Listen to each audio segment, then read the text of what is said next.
The Florida Gators lost to the Texas A&M Aggies 34-17, and the Billy Napier regime is almost over.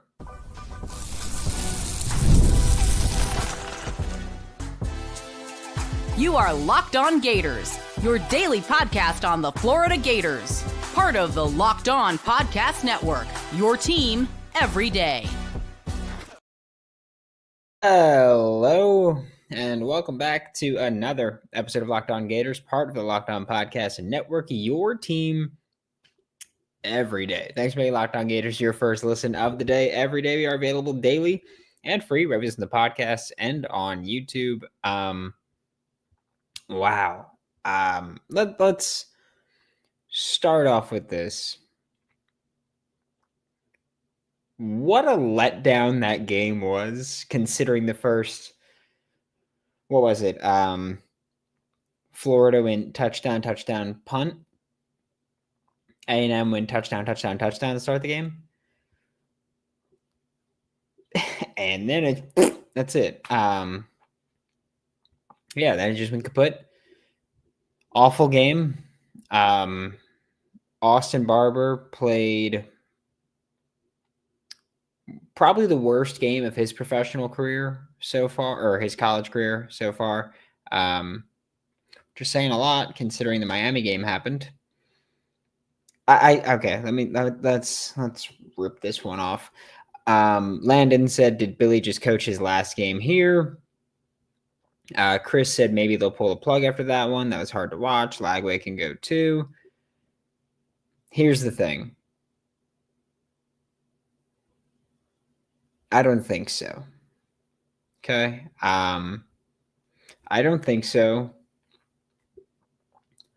I think that because like all the reporting that's ever come out about Billy for this year is like, 8 wins is the number.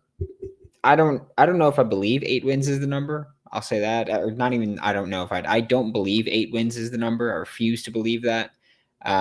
That's more indicative of my opinion of the higher ups. And look, some changes have been made. Chip Howard retiring was great for the program. But I don't think that they're making that call yet. They should. They should have made the call last year after the Texas A&M game.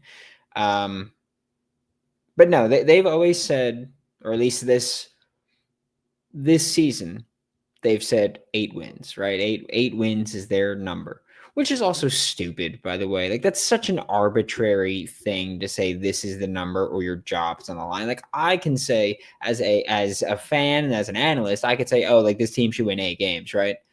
I can say that. If you're in the higher up, I feel like you got to have way more than just like, this is the number. If you don't get the number, then you're out. But that's not how it works, right? Because the administration, don't forget, if you're new here, the administration full of just spineless losers, just worms, just full of spineless losers there. That's it. And like, everybody can talk about Billy Napier needs to be fired now. Like, you could say that all you want. And here's the thing, like, I have tried to not go full blown fire him, get him the hell out. Like, I've tried to not do that, right? One, to just be respectful of calling for someone else's job. I just like I take that seriously. Like, I don't want to just call for someone's job to call for someone's job. I said this last year that he'll get fired on his own. He will. I'm not rooting for Florida to lose any games. I wanted them to beat USF, LSU, Miami, and Texas A&M, and they didn't do that either. So it doesn't matter if I'm wanting them to win. But also part of it is just like, they don't care. That's it. That's the conclusion that I've come to, is that the people who make the decisions around the University of Florida, Q, I get it. I know. I know that, yeah. First, the people who make the decisions around the University of Florida, just don't care. Like, they don't care about me. They don't care about you. They don't care about the fans. They care about their own money, right? And for Q saying, Billy Napier, like, he's rich, he'll be okay. He will be, right? He will be. But I don't know. I don't like to call for someone else's job. I just don't like to do that. So I hate doing that. It's just not what I like to do. Just because, again, it's still calling for someone's job, and like, yeah, he'll have money, but like, it's still a stressful thing, right? And it's not my place. I'll say, like, I want him fired. He should be, but I don't know. I just can't come out and be like, screw him, get him out of here. I'm not gonna do all that. I will say that this was one of the worst coaching performances we've seen in a while. Just like, he came out from that first quarter interview and he was like, hey, if you come out and cover one, we're going to take those deep shots. They kept coming out and cover one, not as consistently as they did early on, because we spoke about this 1,000 times at this point. I've said, I'm going to play press man tight in the box. I'm going to do that until DJ Lagway proves to me that he could beat me. Like, I'm not going to respect his game until he proves to me that he could beat me. He proved it on those first two drives. And they made adjustments. They kept going back to cover one at certain points, though. And Florida didn't take those shots again. That was very interesting. Hated it. J-Rod saying Dan Mullen is 6-0 at UNLV. Who gives a crap? Like, who cares about Dan Mullen? Get over it. Hiring Billy, sure. Didn't work out. Say what you want about that. Firing Dan Mullen, 1,000% the right choice. And if you can't get that through your thick skull, that's on you. Just because this hasn't worked out doesn't mean Dan Mullen would have. Get over it. I don't give a damn if Dan Mullen goes 12-0 in the regular season at UNLV. I really don't. It's irrelevant. Okay? You want proof Deshaun Reynolds had like a 75, 80-yard touchdown today? He's not doing that against SEC defenders. Get real. Okay? That's it. No one gives a damn about what Dan Mullen is doing. No one cares. That's it. Like, he's not here because he wasn't good enough. No one gives a damn. It's honestly as simple as that. Offensive line coaching, I don't know what the hell the plan was. I've been very open about certain points with game planning against certain very talented edge rushers. I made the point with Ruben Bain, made the point with Cassius Howell. I think last year I made the point with Cassius Howell where you got guys, and if you're struggling, you have to put tight end on that side, running back on that side. Someone. And we did see at certain points but way later, Justin Hunt, you're wrong. Get over it. Like, we saw way later after Cassius Howell had taken Austin Barber's lunch money for 3 quarters, we saw Hayden Hansen come in and pass block with Austin Barber. That's what you should have done, right? Like we talk about this all the time where people make the jokes about like, oh, Hayden should like the comments and the jokes about like, oh, Hayden should move to offensive tackle. I make the jokes with him on the show. He shouldn't move to offensive tackle, but like, he's a good pass blocking tight end. When you have an edge rusher that's abusing your offensive tackle, put him out there to help. Like put him there. No, Justin, Billy isn't better. No, they're both bad, but Dan Mullen gave up on Florida. And if you can't see that, that's all on you. That's it. Like that's the only way that's the only thing I can say about it. Like, if you can't see that Dan Mullen gave up on Florida, wasn't recruiting, didn't care about being a coach of Florida anymore. I've said this story before. I know assistant coaches that after the bowl game to Oklahoma put their house up for sale because they knew Dan Mullen was checked out. The full season before he ever got fired, he was checked out. Stop giving a damn about Dan Mullen, what he's doing now. It is never going to work for him at Florida at that point. Okay? He gave up. Billy wasn't the right one. Dan Mullen also wasn't. It's not saying, oh, Billy's better than Dan or this or that. It doesn't matter. They both weren't good enough to win national championships at the University of Florida. Okay? And that is the only measure that I really care about. That is why last year I said, hey, it's time to fire Billy. Because going into last year, I said it's time to do like year 3 isn't enough to know if a coach is going to win you a national championship, right? Year 3 is enough to know a guy isn't going to do that. And after the Texas A&M game last year, I said we know it. Like we know Billy's not the guy that's going to win you a national championship. That was my point where I said, hey, I'll give you till year 3. We've passed that point. You're not going to be the guy. They retained him. I said, hey, if you win out, I'll stop calling for your job. But once you screw up, I'll start calling for it again. Same thing happened there. Like, this is, it's ridiculous. The Truth Seeker mentioned, we'll talk about Billy's decision-making because I just don't get it. I really I've said it before that I can disagree with decisions as long as I see the logic, right? Like with that drive toward the end when Texas A&M was, or with 7 minutes left, Texas A&M's driving, Florida doesn't use the timeouts. I'm not talking about candidates until the fires actually happen. Don't ask me about that. Don't ask me about a list. I'm not doing any of that until he's actually fired. And I've said this before. He needs to be fired for me to believe he's getting fired. That's it. It's as simple as that. I would put nothing past those losers. So I will say that. But he didn't use the timeouts. And I think I would have used the timeouts, but I think the thought process was, even if I call timeout now, they're scoring again. This is going to be a 2-score game.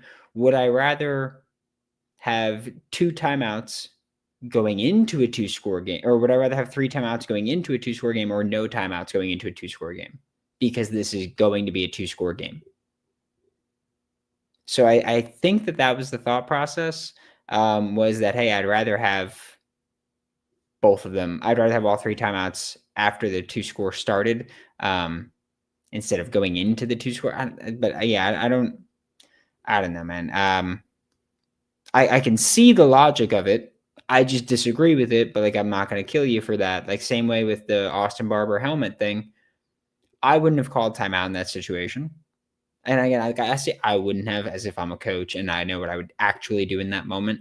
But my logic tells me to not call the timeout there in case you need to go back on offense later.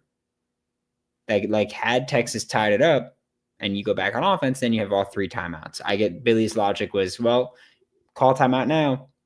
If we get the first down, we win the game. It's over. So I get the logic. I'm not gonna criticize for things where I can genuinely understand the logic.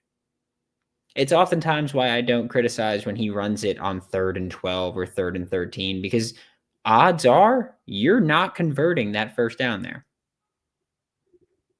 You throwing the football or running the football, odds are you're not getting 12 yards on that play. If you drop back to pass and you're waiting for a longer developing play there, you have a better chance of getting sacked or throwing a pick near the sticks. Are you tolerating this? Tolerating what? I want him fired. I've been very open about that. I want him fired. I'm just waiting on them. I'm waiting on them. That's all that is. And so just the decision making just doesn't make sense in some areas. But like I said, I also just disagree with some, but I'm not going to criticize you again. If I can see the logic, I respect, hey, having an opinion, having a difference of opinion. If I can see the logic, I'm not going to criticize the decision too much if it makes sense to me. But there's some things he does that they don't. Breaks my mind with some of this decision making. We'll talk about it when we get back with Locked On Gators. It's the weekend, and it's time to. I'm not going to do that. I was going to say, it's time to look back and crown this week's MVP, who delivered. I'm not going to do that. I'm not. like I could say Dallas. I could say Dallas Wilson. I could say I could say Vernell Brown, but he fumbled. It's tough to say. Dallas didn't get enough touches. I could say Jaden Ball, like he had 18 carries, and I know everybody says, oh, it should be more, but you were getting kind of stomped out, had to. Like, I can't give you someone who will deliver the way that DoorDash delivers, and I feel like that would be a disservice as a sponsor. I feel like that would be a disservice to say that, hey, they deliver like this person, because they deliver better than that person. This was a bad performance by the Florida Gators. Simple as that. With DoorDash streaks, you save every Saturday that you order. Stack it up all season, and you could save up to $250, including $100 in DoorDash credits. Order this Saturday. Keep the streak alive. Fuel your game day only with DoorDash. Terms apply. Promo through November 18th. And when the opening whistle blows on a new repair, get your crew moving forward to Supply House. Order today and see parts on your doorstep tomorrow. Over 280,000 plumbing, HVAC, and electrical items from the most trusted brands in the business. You need parts? Project? Supply House has next day delivery and a free trade master program with priority shipping, dedicated support. It's beautiful. Join it for free today and score serious perks like priority shipping, lower prices, and a dedicated support line. Visit supplyhouse.com to sign up for free and use promo code SHCollege5 for 5% off your first order. That's supplyhouse.com. Real people, real service. Thanks again for making Locked On Gators your first listen of the day every day. We are available daily and free reviews of the podcast and on YouTube. If you're new here, if you're tuning in, I'm Brandon Olsen, host of Locked On Gators, lifelong Florida Gators fan. Find my written work about the Florida Gators with swampsignal.substack.com. We'll probably take a dive into some of these awful things that happened. Justin Hunt said Billy is a conservative SBS coach at best. Conservative FBS coach at best. Conservative is not even the word, right? Mike Elko is a conservative coach. Billy, I don't know. I don't get the logic on a lot of what he does. Third and long chances are low, but not zero. I would argue that you have about the same chance of converting a run on third and long as a pass on third and long, where defenses are expecting pass and you run, you kind of have like that little element of surprise issue or possibility. Converting a pass on 3rd and 12 plus, third and not likely, right? Converting a pass and picking up the yardage, not likely. It's just not. Like, that's why I don't criticize it too much. I disagree with it, sure, but I don't criticize it too much. I will criticize, there was let me pull up the play-by-play here for the turnover on downs drive. And like, look, people are going to disagree about that all the time, right? Like, people say it every week. They run the ball on a 3rd and 12 or something like that, or 3rd and 8, and people go, can't believe you would do that. You should believe it. Like, there's a ton of coaches that are going to do that. They really are. Like a ton of coaches, the overwhelming majority of coaches run in those situations. They do. Because, again, you're not likely to convert a 3rd and 12 throwing the football or running the football. At least play the field position battle. Trust your defense to go make a stop. Put them in better position. Maybe you break one. But and again, I disagree with some decisions like that. Like, in certain instances, I disagree with it. But at the same time, I understand the logic of it. So I'm not going to kill you for logic that I just disagree with, but is still solid. Like the on turnover on downs. Yes, Andres. Yes. Turnover on, because they're especially expecting a pass at that point. Like, they're especially expecting a pass there. The 3rd and 6 run with 13 and a half minutes left in the game. 3rd and 6, they run it with Jaden Ball. I understand the logic there, because the logic is, hey, we're going to run the football right now, get us a 4th and 2, 4th and 3, and then we're going to go for it in a very manageable situation. Instead, you get stuffed. No gain. At that point, you should have punted. I get it. You're at midfield, and a lot of people go, okay, well, you're at midfield, 4th and medium. You go for it. I think if you go 3rd and 6 run because you're setting up a 4th down attempt and you get stuffed completely, you punt at that point. Especially when your defense has been playing well, your defense really settled in. I mean, Texas A&M had 3 points in the second half? At that point. They scored a touchdown later, but at that point, they had 3 points in the second half. Like, just go. Just punt, give them a chance. A&M in that second half had gone 3 and out. You fumbled on 3rd down, and then A&M had to settle for a field goal. Then A&M went 3 and out again. Then A&M threw a pick. Like your defense was doing their job. Just let them go. Instead, that's what you did. All right. Yep. Just trust your defense. You were down 7 at that point.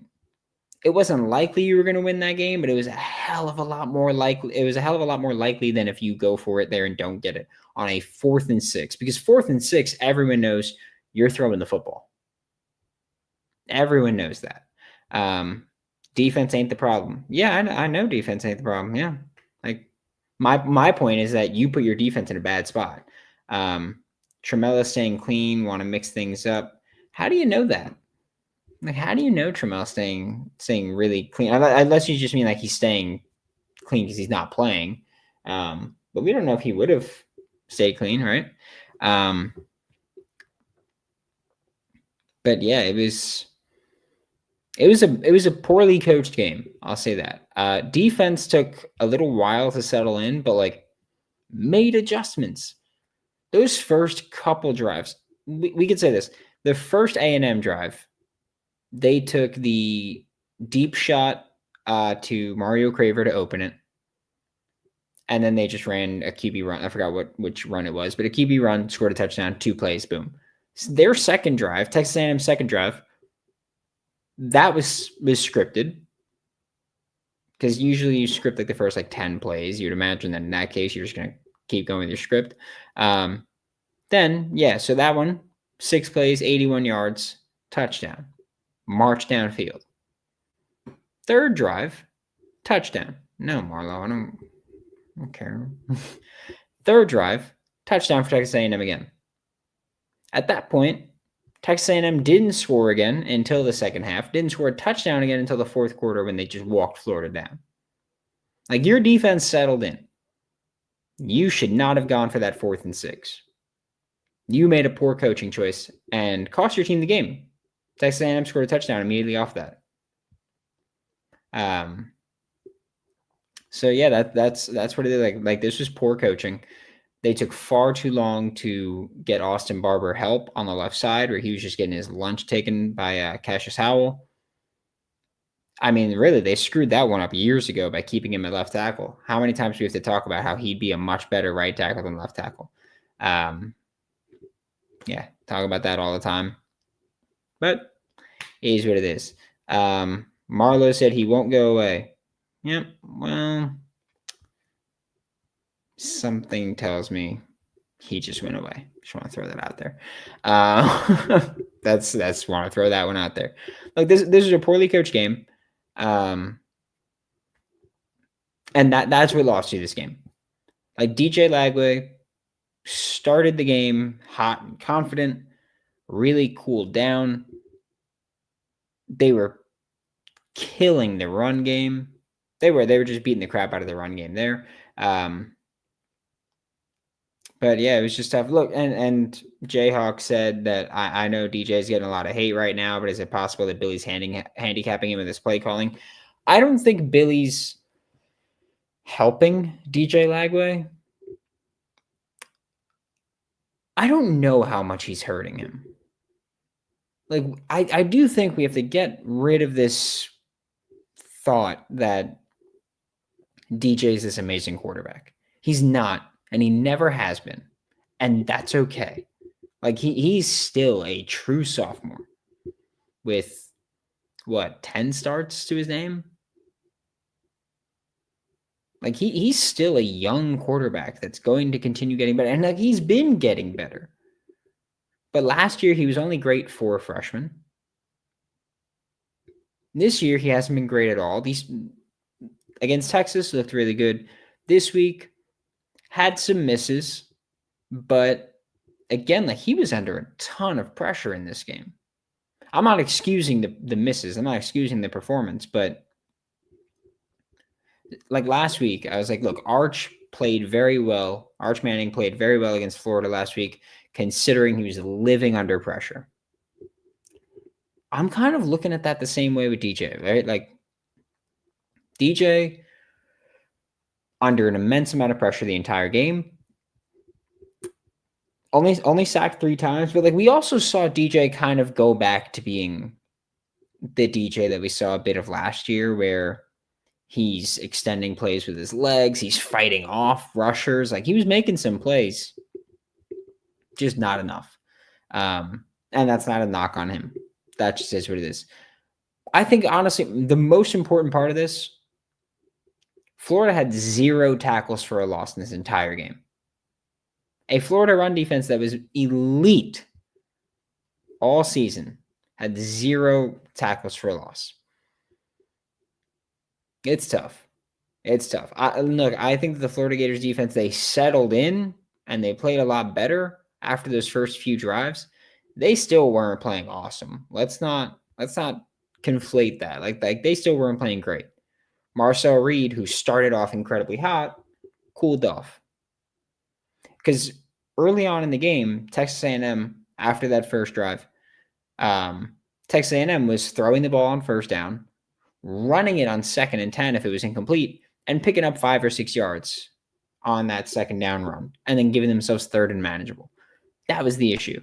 Like the whole thing that I talked about all week with this game was keep them in 3rd and long. You didn't get them in 3rd and long. Play clean football.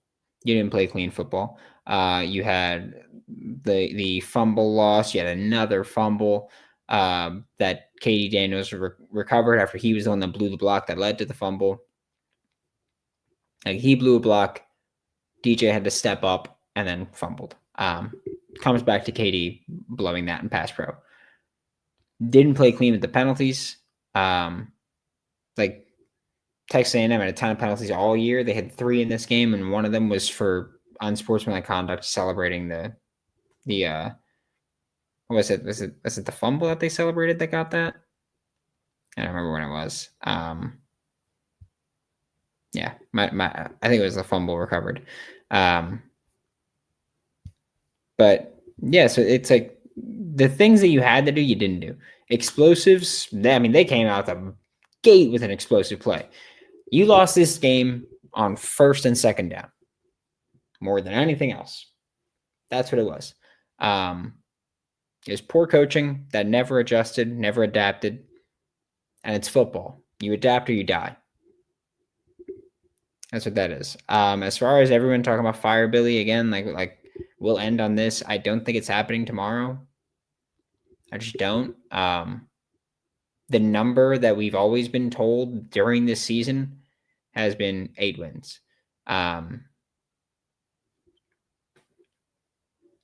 means, hey, you can lose 4 games, right? We're there. 1 more loss. Will it be Mississippi State? I really don't know. I really don't. But it was tough. It was a tough loss. Yeah, Florida just you can't play like that and win games in the SEC. Plain and simple. Can't coach like that and win games in the SEC. Florida scored touchdowns on 2 of their first 3 drives. Then kicked the field goal late. Which I don't hate the field goal. Wouldn't have done it. But again, I don't hate it. I more so, I don't hate the field goal to go make it a 1-possession game. I do hate that you just ran the ball on 3rd and 8 for 6 yards and then kick the field goal. I would have been like, yeah, like if we ended up getting a 4th and 2, like let's go for it at that point. We got close enough. Didn't happen. Brutal. Better coaching, hopefully coming soon for the Florida Gators. It's just brutal. I think that you're still going to have at least one more game with Billy. It's tough. It's tough. I do think, yes, if they lose to Mississippi State, I do think he gets fired at that point. Will they lose to Mississippi State? Who's to say, right? But thanks for making Locked On Gators your first listen of the day. Every day we are available daily and free. Reviews in the podcast and on YouTube. I am Brandon Olsen. Find all my written work about the Florida Gators with swampsignal.substack.com. And as always, I will see you all next time.